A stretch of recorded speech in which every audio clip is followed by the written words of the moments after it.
سپہ صحابہ کا جو ویژن تھا خاص طور پہ ان کو یہ لگتا تھا کہ جب تک پاکستان میں سے شیعوں کو خارج نہیں کیا جائے گا، جو پاکستان کی آئیڈیالوجی تھی، جو ایک پیور اسلامک لینڈ بننا تھا، وہ پاکستان نہیں بن سکتا.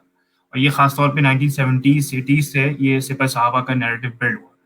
ابھی بھی جو مختلف جو سپہ صحابہ لشکر جنگی ٹائپ کی جتنی بھی آرگنائزیشنس ہیں، ان کا یہ ماننا ہے کہ جو ان کا آئیڈیالوجیکل پرسپیکٹو ہے وہ یہ ہے کہ جب تک پاکستان میں شیعوں کو ختم نہیں کیا جائے گا، پاکستان جو ایک وعدہ تھا، ایک بڑا ایک اسلامک اسٹیٹ بننا ہے، وہ نہیں بن پائے گا. اسی وجہ سے بہت سارے کے لٹریچر کے اندر جو ایک کانسیپٹ تھا for enemy and near enemy, تو ان کی نظر میں جو نیئر اینیمی تھا وہ شیعہ تھا، کیونکہ وہ ڈفرینٹ امریکنس اور ڈفرینٹ گورو اور فارنرس کو یہ ٹارگیٹ نہیں کر سکتے، تو ان کو نظر آیا کہ جو نیئر اینیمی ہے اس کو ہم ٹارگیٹ کریں گے. اس کا ایک جو کنٹینیویشن ہے جو 80s سے نظر آیا شیعوں کے خلاف. اب ریاست، اب یہ بڑا کمپلیکیٹڈ میٹر ہے کہ کیا ہم یہ کہیں کہ ریاست شیعوں کے خلاف ہے. اس کا شاید کوئی اسٹریٹ آنسر نہ ہو، لیکن کیونکہ وہ اگین ایک لمبی بحث ہے اس کے اندر کہ ریاست کے اندر بھی شیعہ بیٹھے ہوئے ہیں تو ریاست شیعوں کے خلاف کیوں ہے، ایٹسیٹرا ایٹسیٹرا. اور ود ان یہ بھی دیکھا گیا ہے کہ ود ان انسٹیٹیوشنس ایک ریزسٹنس بھی آیا ہے اگینسٹ سپہ صحابہ یا جتنی بھی یہ جو ایکسٹریمسٹ آرگنائزیشنس ہیں. لیکن ایک مسئلہ یہ تو ہے کہ ایک اہم چیز ریاست کو خود سمجھنے کی بھی ضرورت ہے. آپ کو یہ لگتا ہے کہ آپ فار ایگزامپل بلوچستان کے اندر ان ٹیررسٹ یا اسلامسٹ گروپ کو یوز کر کے آپ کسی کو کاؤنٹر کر لیں گے. اور مسئلہ یہ کہ جس دوران تک آپ ان کو کاؤنٹر کرنے کا یہ پروسیس چلاتے ہیں، اس دوران تک معاشرے کے اندر ایک سوچ پروان چلتی ہے، جس کے اثرات ہم نے اس طبقے کے اندر بھی دیکھے جو کہ کبھی وائلنس کا پارٹ ایز سچ نہیں تھے، جیسے کہ بریلوی حضرات.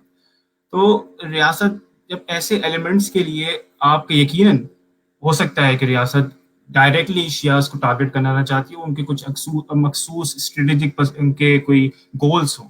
پر مسئلہ یہ ہے کہ جب آپ اس سوچ کے ذریعے اپنے ان گولز کو پانے کی کوشش کرتے ہیں تو وہ ایک anti Shia narrative, for example جب لشکر جنگی کو آپ یا آئیسس یا ڈفرینٹ سیلز کو آپ بلوچستان میں بنائیں گے، یقیناً جب تک جتنی وہ اسپیس وہاں بنائیں گے اس دوران تک ان کا نیریٹو بھی پروموٹ ہوگا جو کہ عام لوگوں کو ہٹ کرتا ہے.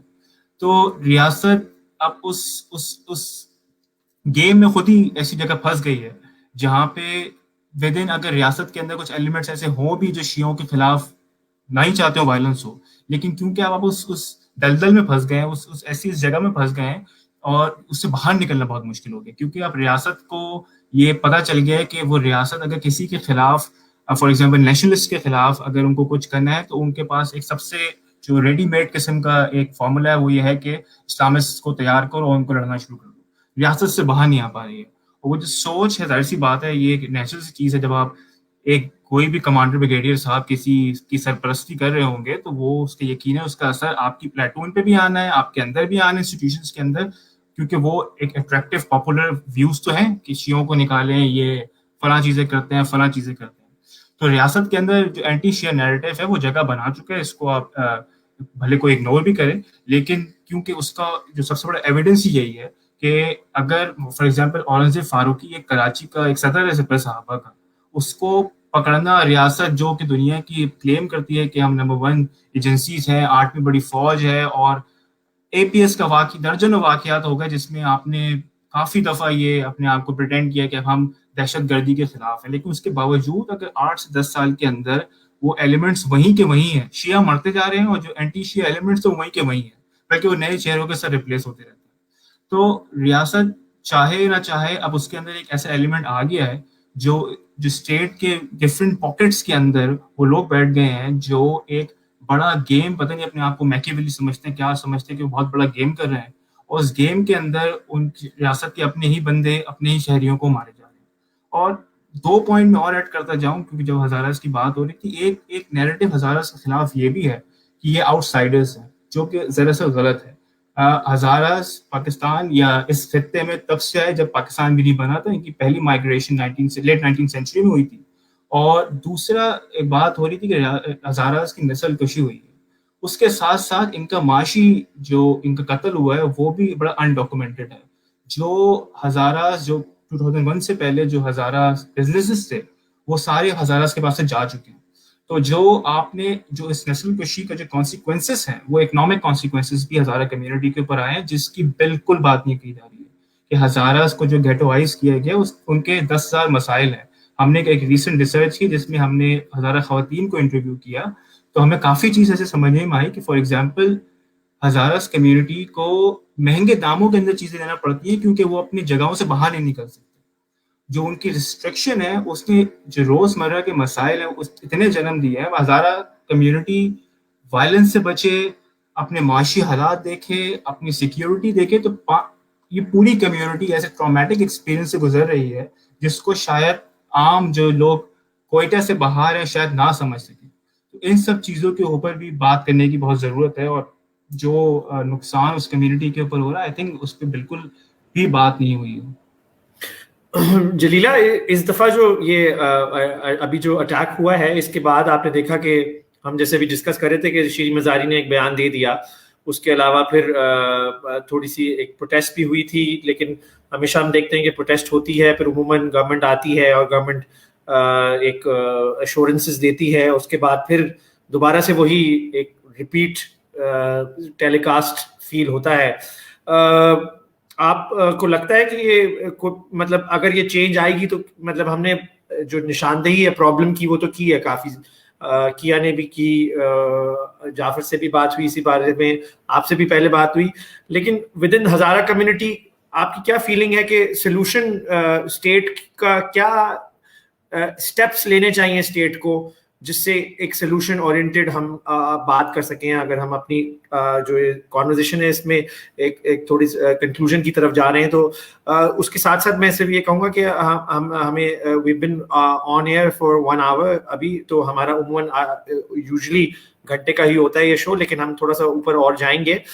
ساتھ میں یہ ہمیں کوئی راؤنڈ اباؤٹ 200-250 لوگوں نے جوائن کیا ہوا ہے اس وقت لائیو, تو اگر کسی کے کوئی سوال ہوں جو ہمیں سن رہے ہیں اس وقت, وہ سوال ضرور کامنٹس میں دیں, تو وہ سوال بھی ہم اپنے گیسٹ کے سامنے رکھ سکتے ہیں. جی جلیلہ, آپ سے میں پوچھا تھا سولوشنز کے حوالے سے آپ کو کیا لگتا ہے کہ کیا سولوشنز ہونے چاہیے؟ جی ہاں, جو بلوچستان میں اینٹی جو اسٹیبلشمنٹ یا اینٹی آرمی جو عوام کے اندر ابھی سینٹیمنٹس پائے جا رہے, پہلے اپری سطح پر جو سیاسی لوگ تھے وہ یہ باتیں کرتے تھے, مگر اب محلہ, گلی, بچے, عورت سب یہ بات کرتے ہیں. تو ریاست کے فیس سیونگ کا واحد راستہ یہ ہے کہ وہ وہاں سے نکل جائے, بلوچستان سے نکل جائے, اس کے پاس اور کوئی راستہ نہیں ہے.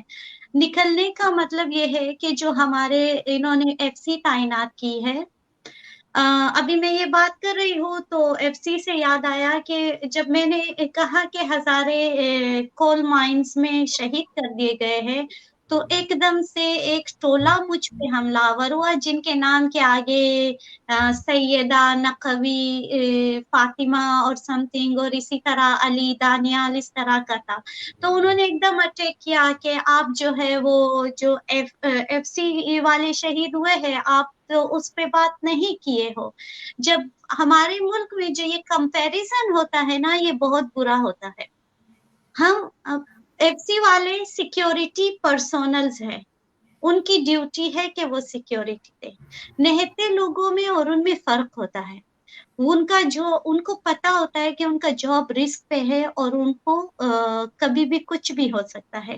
عام لوگوں کا مسئلہ پیٹ کا ہے, وہ اپنے پیٹ کا مسئلہ حل کر رہے, بجائے اس کے کہ ہم ان سے پوچھیں کہ بھائی آپ کدھر تھے جب یہ واقعہ ہوا. الٹا ایک گروپ ہوتا ہے جو آپ پہ اٹیک کرتا ہے اور بات کو گھمانے کی کوشش کرتا ہے. تو فوج ہر ملک کا قابل عزت ہے, ہم بھی عزت کرتے ہیں, مگر اس کی عزت اگر مزید قائم رکھنا ہے تو میرے خیال میں ان کو گریسفلی بلوچستان سے نکلنا چاہیے, خاص کر جو ایف سی ہے. ایک تو وہ صوبہ نہایت غریب ہے, یہ جسٹس قائز فیض عیسیٰ کی جیسے کیا نے مینشن کیا, اس کے ججمنٹ میں مینشن ہے کہ مہینے کے 50 کروڑ روپیہ جو ہے صوبائی حکومت ان کو سیکیورٹی کے مد میں دیتی ہے. تو پہلے ہم چاہتے ہیں کہ خیر سگالی کے حوالے سے ان کو واپس مرحلہ وار لے جایا جائے. دوسرا مرحلہ, ہم بلوچستان میں رہتے ہیں, ہم وہاں کے اقوام ہیں, چاہے پشتون ہے, پنجابی ہے, ہزارہ ہے, اور جو مین اسٹیک ہولڈر ہے بلوچ ہے, ہم آپس میں بیٹھ کے میڈ مارکا کر لیں گے. ہمارا ایک